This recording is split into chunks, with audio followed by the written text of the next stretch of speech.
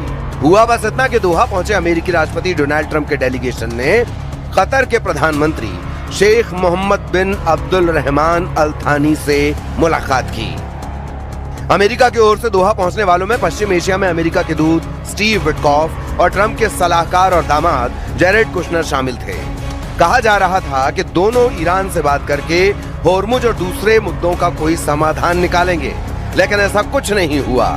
हालांकि JD Vance ने दुनिया को ऑल इज वेल वाली स्थिति दिखाने की पूरी कोशिश की। We want durable commitments that are verifiable and backed up by inspections that Iran will denuclearize their entire country. Some days actually more oil coming out of the strait than came out before the war even started. So there's this element of the,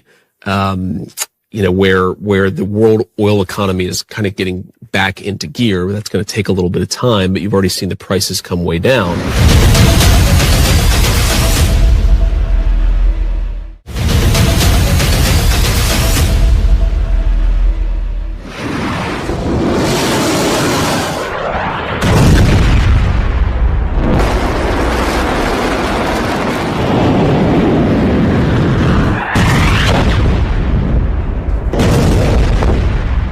America कोशिश कर रहा है कि deal पर Iran उसकी बात माने, Hormuz में समझौते के आर्टिकल 5 को लागू करे, लेकिन ईरान नहीं झुक रहा। वो हॉर्मुज में वसूली का प्लान बना चुका है और उस प्लान को लागू करने के लिए वो अमेरिका को मजबूर कर रहा है।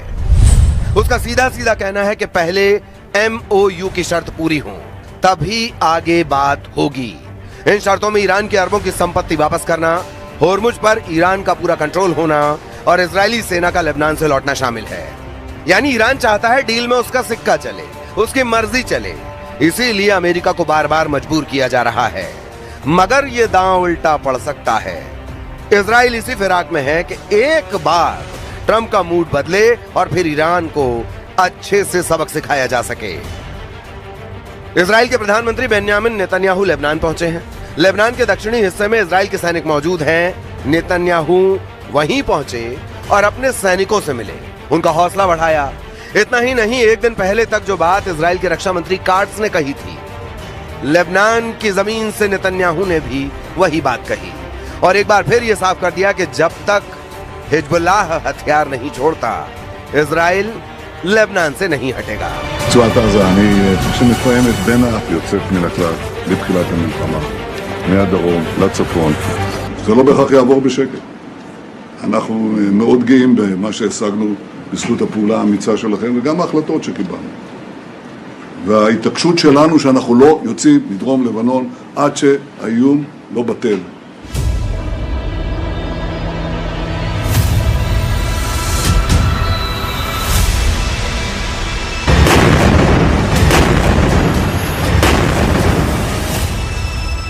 इजराइल का कहना है कि अगर ट्रंप बीच में नहीं आते तो अब तक लेबनान में हिजबुल्लाह को कुचल दिया जाता।